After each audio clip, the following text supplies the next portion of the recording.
Good morning, my friends. Welcome to this episode of Happiness After Codependency. I am Marshall Berkshire. I'm your guide back to knowing, loving, and living who you are after narcissistic abuse, neglect, and emotionally unavailable relationships. I'm a little slower today. Yesterday was an exciting day of navigating kidney stones. I get them fairly frequently, and so I'm passing another one. So if you have name suggestions for this stone, post them in the comments below. I usually name them. So yeah, but today's better. Pain is significantly down.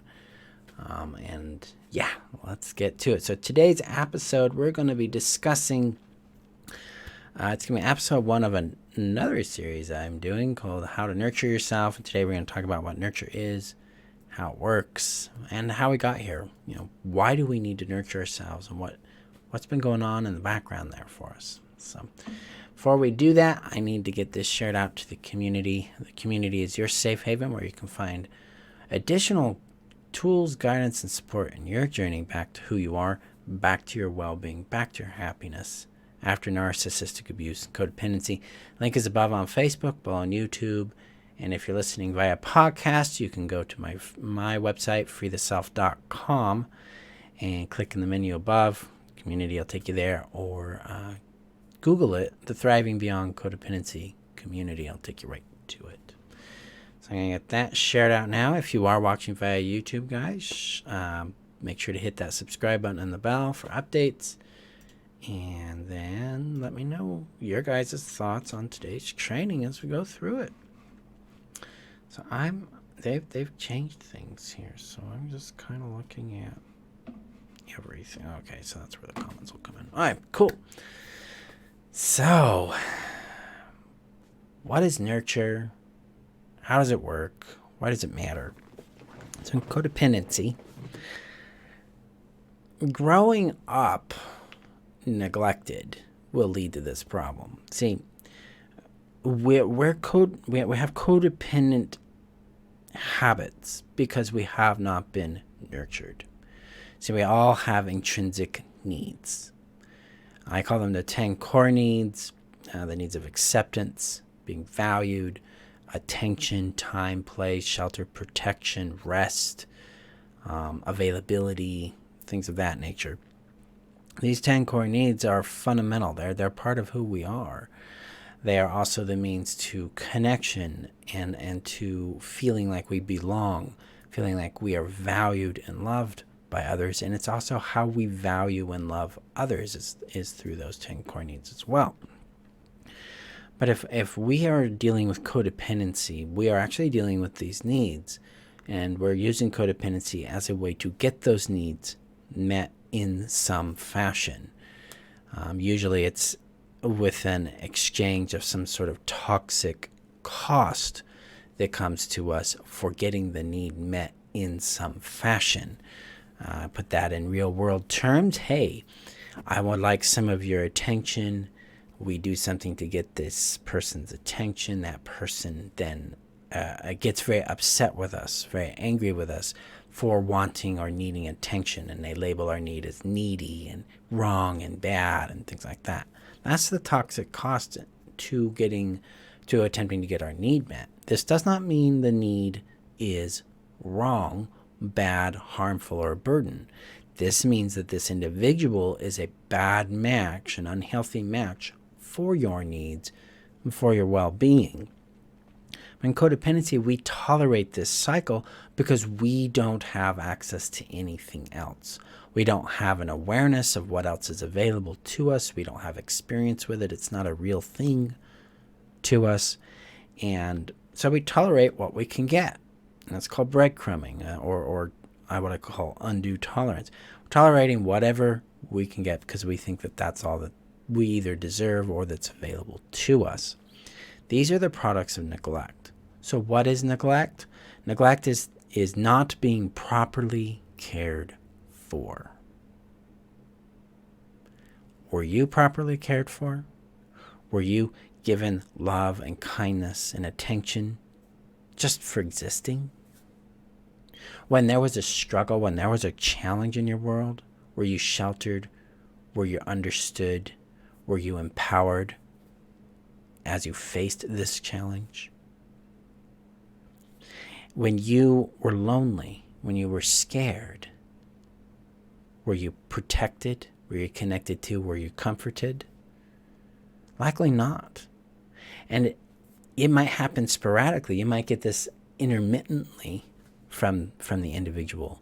But if it's not consistent and it's not reliable, and you feel empty, you feel foggy, you feel not real to yourself, you feel confused as to what a need even is, can't name it, can't identify it, don't know how it works, things like that, you have been neglected. And that's one thing that can be pretty blunt. So I put this bluntness warning on it because, yeah, that can be very confronting to acknowledge that I have not been given what I deserved and needed. We can end up feeling like, we've been cheated out of something. A lot of grief can emerge from this realization that the things I needed from this person or from my parents or from a relationship were valid and I didn't get them. That can be very eye-opening. So we go gently with ourselves there. Kindly with ourselves. As we touch into this idea that it's possible that we were neglected. And that it's possible that this neglect is the reason why I cling to relationships that don't work for me. It's why I try to keep myself needless. I don't need anybody. I can do it on my own. It's why we get the big euphoria when we get attention, we get a sense of value from someone else. When they give us some affection, some of their time and availability. It's why we feel numb, empty, lost to ourselves, and feel like an outsider in our relationships, our friendships, and an outsider to the world. That's neglect talking. Neglect isn't something we earned. It's not something that we created.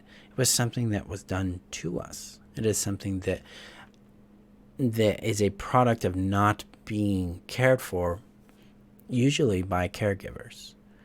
Now, that doesn't mean, there are definitely different contexts in which the caregiver falls into. We can have the well-meaning but unavailable parent. We can have the abusive, toxic parent. We can have the emotionally unavailable parent. We can have the non-existent parent. We can have a combination of these things. We have parents who died when we were children, which is partly my case. There's a loss there. And from that loss extends neglect. We're like, we're not being cared for. Not necessarily by the parent that died, although we can feel abandoned by them, and that makes a lot of sense to a child to feel that way. But what happens afterwards? About our grief, about what was going on for us. So neglect is emergent from the way we have been treated by caregivers.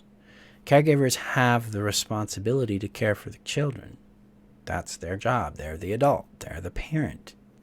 It isn't the child's responsibility to know their need, to know how it works, and to get it met. It is the parent's responsibility to teach the child what needs are, how those needs get met, by helping the child understand the way it works for that child. Meaning, different people have different ways in which they get their needs met, and an attuned parent will reflect that back to the child. Say, oh, your need for attention means you need like 5 minutes of me saying, yeah, look at this, or you need extended time doing something together, or you like to spend presents with each other, things like that. It can show up differently for people, but the attuned parent will realize that, when my child wants time and attention from me, it's this way. Sometimes it's like direct play, or sometimes it's just being in each other's presence, proximity, things like that. Sometimes it's the child sharing something with you or teaching something to you. I mean, there's a variety of ways in which that shows up. If we have not experienced this for whatever reason, then we have been left to try to figure out how to meet those needs on our own, and that's often where codependency develops, because we're attempting to get needs met through the structure of codependency by becoming appealing to the person, not rocking the boat, kind of actually displacing the importance of our needs to make their needs better in hopes, or make their needs priority. So we do this in hopes that when we meet their needs, they'll meet ours. So this is kind of this interchange that we're doing right there. It's my view is it's kind of brilliant. The brain's like, well, I've got to survive. I'm going to figure out the best way I can. That's why I don't look at codependency as a disease or as an identity or as an addiction. It does have an addiction component if we're dealing with trauma bonding, but its structure itself is really just about survival. So it's this neglect we've experienced leaves us with that emptiness, that loneliness, like Pam mentions. I am empty and have no clue about needs being valid. Yeah, we don't even know if our needs are even real, because nobody took time to acknowledge them and say, hey, yeah, that matters to you and that matters to me. Let's meet it together. So this is where we're at. This is what's been going on for us in the background. So now we get to change this. We get to come into a place of nurture for us. So what is nurture? It's the proper care and feeding of ourselves. And nurture has two primary elements that we have to come first to understand and then put into practice in our world. And element number one is what I call intrapersonal nurture, or parenting ourselves. Because we're adults now. We're not the child that was neglected. We're the adult living with the neglect, right? And so part of our responsibility is to come back into connection with our inner selves and begin to cultivate nurture with them. We become the parent we needed, and we parent them in the way we needed to be parented. And that allows us to start nurturing the emptiness and the internalized loneliness, because when we nurture those, they actually heal. The emptiness starts to fill in because we start to realize what's there, which is more of ourselves. We start to know ourselves there. And the internalized loneliness melts because we're becoming more and more connected and present with ourselves in a warmth and a kindness and a reliability that begins to build an inner trust and inner dependence with ourselves. So that's intrapersonal nurture. That's self-parenting. The second component is interpersonal nurture. So we got intrapersonal and interpersonal. Interpersonal nurture is about building safe, healthy bonds with other human beings in which we get needs met through, and we have a reciprocal relationship on these needs. Generally, the people we build these kinds of bonds with will be individuals whom share a similar how about their need. So this gets into the other extension of understanding what nurture is. Nurture is a relating experience. So being nurtured means we receive and we contribute to other people, places, and things. So we receive from them and contribute to them. And underlying that is what's called the what, how, and who of that interchange. So what do we need is the what. Can we identify our need? Can we name it? Then can we describe how it's fulfilled? Because every need has a how. Every want has a how. That shows up with what we would like them to do with us or for us or to us. That would be the how. And then the who is whom we're focusing on in hopes to receive that need or want with or through. Now, once we understand what we need, we're able to identify it and name it, and then we can understand how it works, then we can determine whom we can connect with to make that happen. This is what creates compatibility and results in fulfillment of our needs. So in interpersonal nurture, we got to learn the what, the how, and the who, what we're looking for, so we can build that. That also exists in the intrapersonal nurture as well, because you still have a what, a how, and a who internally in which you want to connect with. When we understand that, we start to actually live it. It makes relating a lot safer and a lot simpler. Not necessarily easier, because we still have hurdles There's some scary things we've got to face and deal with. And so it's understandable that we struggle there. And that is a challenge. But when we know what we're looking for and how it works, and we can identify people who show up that way, and they show up as trustworthy individuals because they follow what's called the 8 relationship bare minimums, you can build a safe bond with this individual. I recommend platonic bonds first, and then build into romantic bonds down the road, because we need a support system that our romantic relationship is a part of, not the entire thing. Most codependents like to put all the eggs in one basket, and this way we diversify those baskets. Okay?